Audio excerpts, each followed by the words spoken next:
네, 국회 출입기자님들께 인사드립니다. 안녕하십니까? 저는 민생경제연구소와 윤석열, 김건희 일가 온갖 비리 진상 규명 국민모의세라는 안진걸이라고 합니다.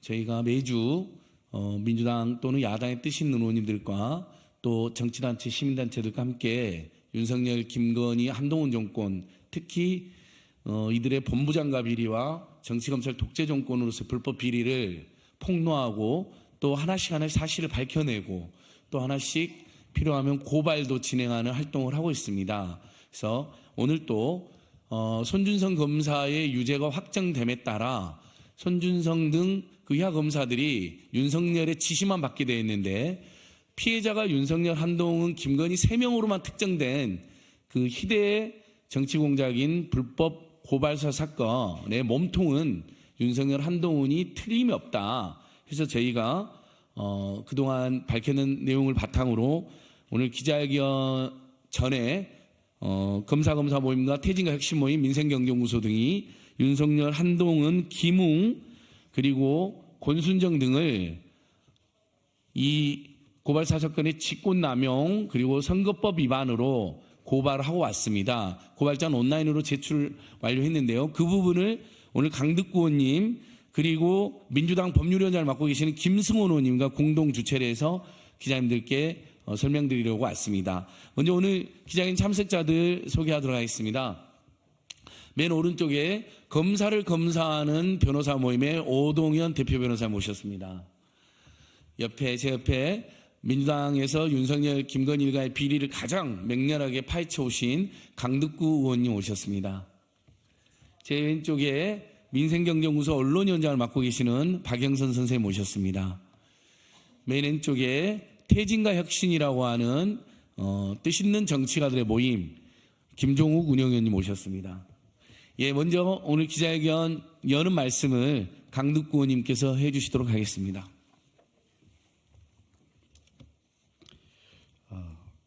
인사드리겠습니다. 더불어민주당 안양 마산 출신 강득구 의원입니다.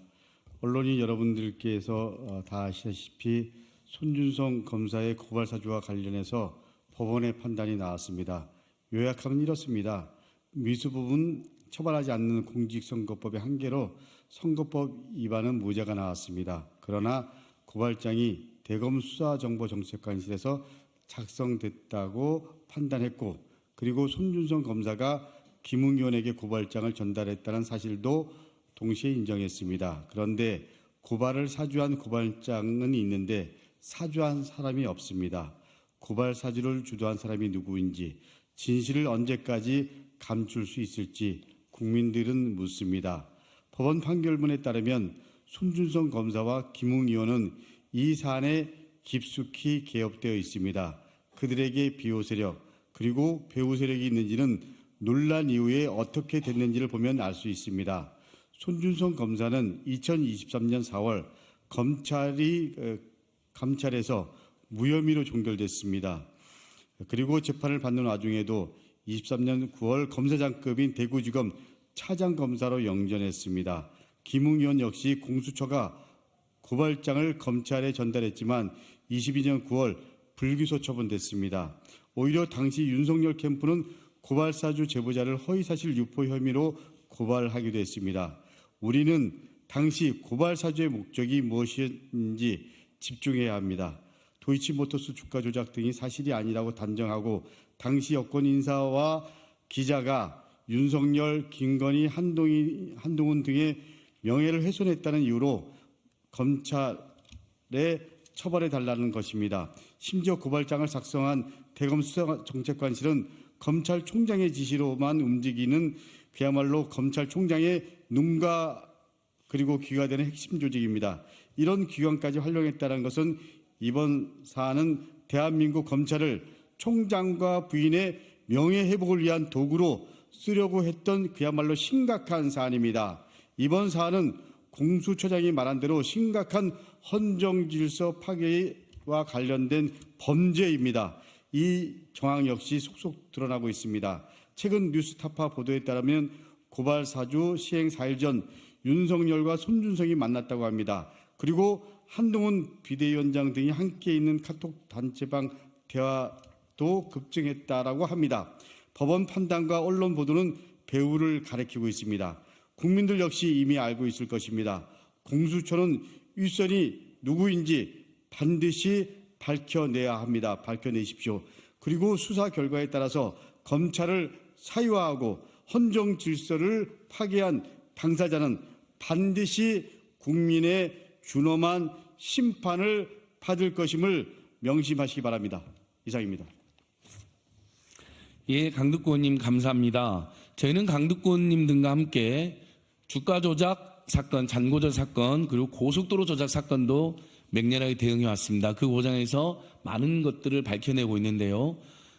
대선 전에 윤석열 대통령은 후보 시절에 이 고발 사주 사건을 최초로 보도한 뉴스버스와 고발장을 입수해서 보도한 한겨레 신문 등을 통해서 여러 언론인들께서도 기억하시겠지만 무슨 큰 방송사도 아니고 무슨 조그만 인터넷 언론사가 보도를 하냐고 괴문서라고 그러고 이게 여권의 당시 여권의 정치 공작이라고 얼마나 막 소리를 지르고 거짓말을 했는지 모르겠습니다. 하지만 밝혀진 모든 사실은 이 고발 사주 고발장은 손준성, 이몽상 등이 작성을 했습니다. 그 과정에서 불법적으로 개인정보도 열람을 했고요.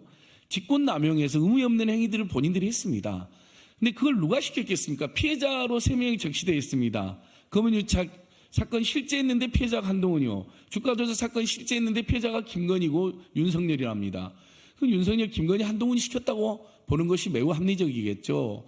그들은 지금도 비본조차까지 못하고 또 당시 자기 부하들이 지금 유죄 선고가 됐는데 뻔뻔하게 주범이면서 입을 다물고 있습니다. 정말 저희는 연구를 하면 할수록 이 윤석열, 한동훈, 김건희 무속 비리 비선 집단, 본부장과 비리 집단, 정치검찰 독재 집단의 그 뻔뻔함과 후한마치에 너무나 놀라게 됩니다.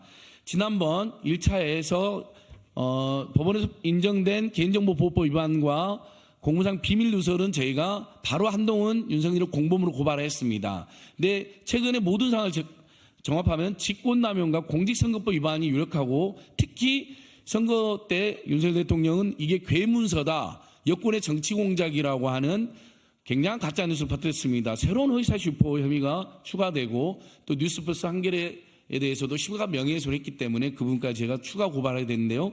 고발 요지는 검사 모임 오동현 변호사님께서 짧게 말씀드리겠습니다. 네, 안녕하십니까. 검사를 검사하는 변호사 모임 대표를 맡고 있는 오동현 변호사입니다. 네, 고발 사주를 사주한 자가 주범입니다. 지난 기자회견에서 말씀드린 바와 같이 오늘 윤석열 대통령과 한동훈 비대위원장을 공직선거법 위반 등으로 추가 고발을 했습니다. 이번 고발이 윤석열 대통령에 대해서는 5번째, 한동훈 비대위원장에 대해서는 3번째 고발입니다. 하지만 아직 검찰 및 공수처 등 수사당국에서는 수사에 아무런 진전이 없습니다. 이재명 대표, 김혜경 여사를 비롯한 야권 인사들에 대한 수사는 일사천리로 진행이 되고 있지만 윤석열 대통령, 김건희 여사, 한동훈 비대위원장에 대한 수사는 깜깜무소식입니다. 이미 언급한 바 있지만 선거를 앞두고 검찰이 많이 바쁩니다. 바쁘긴 한데 선택적으로 바쁩니다. 온 국민이 하라는 김건희 여사의 도이치모터스 주가 조작과 명품백 수수 의혹은 손대지도 않으면서 야권 인사와 지난 정부 인사들에 대한 수사에 열을 올리고 있습니다. 자고 일어나면 압수수색에 이미 오래전 종결된 사건마저 재수사 운운하는 기사들이 넘쳐납니다. 누가 봐도 명백한 선거 개입입니다. 그런 가운데 지난주 법원이 검찰이 고발 사주 사건에 유죄 판결을 내렸습니다. 검찰 개혁을 하겠다는 당시 정부와 여당에 타격을 주기 위해 야당 의원에게 고발장까지 써주면서 고발을 사주해 공무원의 정치 중립 의무를 대놓고 위반하며 선거에 개입하려 했다는 것입니다. 반드시 검찰 개혁을 해야 하는 또 하나의 이유가 바로 그것입니다. 이번 판결의 핵심은 조직적 공모와 실행입니다. 법원은 손준성 개인이 아닌 대검 수사정보정책관실이 고발장 작성과 전달의 주체임을 분명히 했습니다. 모든 조직적 범죄가 그렇듯 몸을 움직여 실행한 자가 하수인에 불과하니 고발을 사주를 사주한 자가 주범입니다. 저희는 그 주범이 윤석열 대통령과 한동훈 비대위원장이라고 판단해서 오늘 추가로 그 두 사람을 공직선거법 위반 등의 혐의로 서울중앙지방검찰청에 고발했습니다. 손준성 검사가 검사 출신 김웅의원에게 보낸 고발장은 윤석열 대통령과 김건희 여사 그리고 한동훈 국민의힘 비대위원장을 명예훼손의 피해자로 적시하고 있습니다. 검찰총장 직속 부서인 대검 수사정보정책관실 검사들이 범법 행위임을 뻔히 알면서도 본인과 아무런 관계가 없는 이들이 피해를 봤다며 고발을 사주할 이유가 전혀 없습니다. 분명히 누군가 시켰기 때문이고 상명하복을 철칙으로 여기는 검찰 조직에서 당시 상급자는 고발장 속 피해 당사자인 윤석열 총장과 한동훈 비대위원장이었습니다. 이에 검찰은 지체 없이 두 사람에 대한 수사에 착수해 더 이상 알량한 법지식으로 무장한 법기술자들이 수사권과 기소권을 무기로 법치주의를 조롱하고 민주주의의 소중한 가치를 모욕하는 행태에 경종을 울려주시길 바라며 이 땅에서 두 번 다시 타락한 정치 검사들에 의한 국기문란 행위가 반복되지 않도록 엄벌에 처해주시기 바랍니다. 감사합니다. 예, 오동윤 변호사님 감사합니다. 이어서 저희가 이제 윤석열, 김건희, 한동훈 집단의 문제점에 대해서 대응이 시민들 사이에서 확산되고 있습니다. 그래서 태진과 혁신의 김종욱 운영위원 정책 박사님께서 비평해 주시도록 하겠습니다. 안녕하세요. 퇴진과 혁신의 김종욱입니다. 인사드리겠습니다. 일단 오늘은 고발사주 문제니까요. 손준성 검사는 당시 대검 수사정보정책관이었습니다. 검찰총장의 눈과 귀라고 얘기하는 건데요. 눈이 자기 마음대로 보는 것, 귀가 자기 마음대로 듣는 것이 아니겠죠. 어떤 지시에 의해서 이루어졌을 거라고 우리는 합리적으로 추정할 수밖에 없습니다. 그렇다면 그것이 누구인가 다 아시겠습니다만 수사정보정책관은 검찰총장의 눈과 귀이기 때문에 이 부분은 합리적으로 검찰총장이 이 부분에 대해서 지시를 했을 거다. 근데 왜 이 부분에 대해서 이렇게 저희가 문제 제기를 하느냐. 검찰은 수사권을 가지고 있습니다. 영장 청구권을 가지고 있습니다. 기소권을 가지고 있습니다. 이 막강한 권력을 가지고 있는 검찰이 특정인을 콕 집어서 고발을 사주하고 사주된 특정한 인물을 다시 수사하고 영장을 청구하고 기소하는 일이 반복된다면 언제라도 검찰권을 가지고 있는 검찰들은 자기의 권한을 통해서 특정한 인물들의 인권을 유린하고 정치에 개입할 수 있다라고 하는 메커니즘이 만들어지게 되는 상황입니다. 전 이걸 가장 잘하는 사람이 지금 현 대통령인 당시 검찰총장이고 지금 현 국민의힘 비대위원장인 한동훈 비대위원장이라고 생각을 합니다. 따라서 이런 일들을 막기 위해서라도 고소를 한 거라는 생각이 들고요. 지금까지 이렇게 한 행동에 대해서 오늘 한동훈 비대위원장이 만약에 검찰 독재라면 이재명 당대표는 이미 감옥에 가 있을 거라고 얘기하는데요. 아마 고발 사주가 검찰 독재로 가기 위한 도상연습, 이행연습이라고 생각을 합니다. 어떻게 한 나라의 일개 검사가 이런 식의 생각을 하고 실행을 할 수 있는 것인지, 그리고 만약에 이것이 실행되었다면 한국 정치사에서 전대미문의 사태가 벌어질 수밖에 없을 거라는 생각이 들고요. 그래서 마지막 재판부의 판결 내용을 다시 한번 상기시킬까 합니다. 피고인에 대해 공직선거법 위반의 죄책을 물을 수는 없지만 이 사건 각 범행은 검사가 지켜야 할 핵심 가치인 정치적 중립을 정면으로 위반해 검찰권을 남용하는 과정에서 수반된 것이라는 측면에서 사안이 엄중하고 죄책 또한 무겁다. 그래서 만약에 고발사주의 본체가 당시 검찰총장이라면 매우 중대한 범죄 행위를 손준성 검사에게 지시한 겁니다. 당연히 수사받아야 합니다. 지금은 형사소추를 제한받지만 언젠가는 받아야 될 중대한 사안이기 때문에 저희가 미리 고발을 통해서 이런 부분에 대해서 국민들에게 알리려고 하는 것이라는 생각이 들고요. 다시 한번 한동훈 비대위원장은 검사로서 이런 일이 벌어진 데에 대해서 국민에게 사과하는 것이 우선이라고 생각합니다. 감사합니다. 네, 비록 1심에서 선거법 부분이 무죄가 나왔지만 선거에 영향을 끼치려고 했다는 건 명백히 인정이 되었습니다. 그래서 저희들은 분명히 선거에 조직적으로 관여한 행위다. 그럼 공무원의 선거 관여는 금지되어 있습니다. 그래서 그 부분을 다시 저희가 고발을 하게 된 것이고요. 거기에 추가해서 아까 말씀드린 것처럼 당시에 본인이 대선에 당선되기 위하여 뉴스버스나 한겨레 신문 보도가 여권의 정치공장이라는 황당한 거짓말을 일삼고 고발 사주 고발장이 실제했음에도 불구하고 본인 부하들이 본인의 지지에서 작성했을 가능성이 매우 높음에도 불구하고 아예 괴문서라고 이야기를 하고 인터넷 언론을 정말 말도 안 되는 언론관으로 무시하는 발언을 일삼았습니다. 그 부분은 선거법상 허위사실 유포에 해당한다 해서 제가 오늘 추가로 허위사실 유포와 명예훼손까지 고발해댔다는 점 다시 한번 말씀드리고요. 마지막으로 민생경제연구소 박영선 언론위원장께서 말씀해 주시겠습니다. 예, 민생경제연구소 박영선 언론위원장입니다. 주지의 사실입니다. 지금 고발 사주된 고발 문건에 실체적 진실이 드러나고 있습니다. 괴문서라고 말했던 윤석열 대통령께 묻습니다. 법원의 판결문도 그러면 괴 판결이라고 하실 겁니까?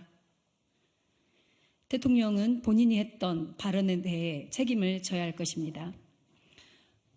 윤석열 정부 내내 실체적 진실은 늘 조작으로 얼룩지고 있습니다. 진실 호도, 조작 타령, 이제 국민들도 지쳐가고 있습니다. 윤석열 고발 사주 게이트입니다.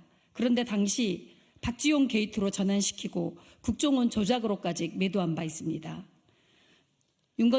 김건희 여사의 학력 조작, 논문 조작, 장고 조작, 주가 조작, 도로 조작에 이어 디올백 피해 조작에 이르렀습니다. 고발 사주 조작 분명히 검찰과 국민의힘이 내통한 사실입니다. 고발 사주의 몸통은 윤석열, 한동훈, 김건희 여사로 거의 가리키고 있고 확실해 보이고 있습니다. 공권력을 사적으로 활용하고 선거에 악용했습니다. 고발 사주는 헌정유린 국기문란입니다. 손준성과 김웅의 고발 사주는 내부 공익제보자가 있어서 드러났을 뿐입니다. 드러나지 않는 검찰과 국민의힘 간의 내통과 조작이 또 얼마나 있을지 우리는 예측할 수 없습니다. 사실상 이번 사건 드러난 것만으로도 검찰의 정치 개입, 하나의와 같은 검찰의 정치 공작, 정치 쿠데타의 하나입니다. 최근 이재용 무죄 선고도, 양승태 무죄 선고도 윤석열, 한동훈의 실패입니다. 검찰의 실패입니다. 검사로서 윤석열과 검사로서의 한동훈, 이복현 체제는 완벽한 무능, 부실, 정말 실패작의 대명사가 됐습니다. 조선제일검이 아닌 부실 무능한 검사로서의 실력까지도 의심받을 만한 상황입니다. 이들이 수사 잘했다고 대통령과 여당 비대위원장으로 있는 거, 이 사실 자체가 대한민국의 비극입니다. 조작으로 흥해서 집권한 대통령, 조작으로 망할 것입니다. 기자 여러분, 고발사주의 몸통이 누구인지 질문해 주시기 바랍니다. 국민들은 실체적 진실에 목말라하고 있습니다. 늘 진실을 위해 함께해 주시기 바랍니다. 감사합니다. 네, 박영선 언론위원님 감사합니다. 오늘 한동훈 비대위원장 관응 토론회 김건희 여사에 대해서는 여전히 기획자도 제대로 못 꺼냅니다. 기자님 정말 한번 물어봐 주십시오. 그 법이 법률가인데 그 법에는 김건희 주가조작 특검법으로 써져 있습니다. 그러면 김건희 특검법이나 주가조작 특검법이라고 다 부릅니다. 국민들도 언론인들도요. 근데 한동훈이라는 사람은 지금도 그것을 도이치티 특검법이라고 이야기합니다. 국민들로부터 그게 맹비난 받으니까 아예 이제 특검법이나 김건희의 기획자는 꺼내지도 않는 지경에 달았습니다. 그래놓고 제1야당 대표를 또 음해하고 검사독장 감옥에 보냈을 거라는 망언을 일삼습니다. 자, 이 고발사 사건을 보면 방금 여러분이 지적했던 것처럼 군부 독재 정권이 하나를 만들어가지고 쿠데타를 저지르고 광주시민 학살한 것에 이어서 똑같이 이 정치검찰들이 특수회 또는 성렬회를 만들어가지고 결국은 자신들의 정적을 죽이고 제거하고 그 과정에서 권력을 찬탈하는 그 군부 쿠데타 세력과 굉장히 비슷한 양상을 보이는 걸 알 수 있습니다. 그리고 그건 아직도 해체되어 있지 않습니다. 지금도 편파수사와 조작수사를 일삼는 것 봐도 저희들은 그것을 알 수가 있습니다. 그래서 저희는 이 지금까지 드러난 이 불법 고발 사주 사건만으로도 정치검찰은 해체돼야 되고 그다음에 하나회나 성렬회나 특수에 속해서 이런 조작을 저질렀던 자들 모두 속고되지 엄벌을 받아야 된다고 생각합니다. 제가 마지막까지 끝까지 제대로 대응해 가겠습니다. 오늘 저희들 강두권님, 김승훈 의원님께서 기자회견 개최해 주셔서 감사드리고요. 저희들 이야기 들어주셔서 고맙습니다. 그럼 이 공식 기자회견을 마치겠습니다. 감사합니다.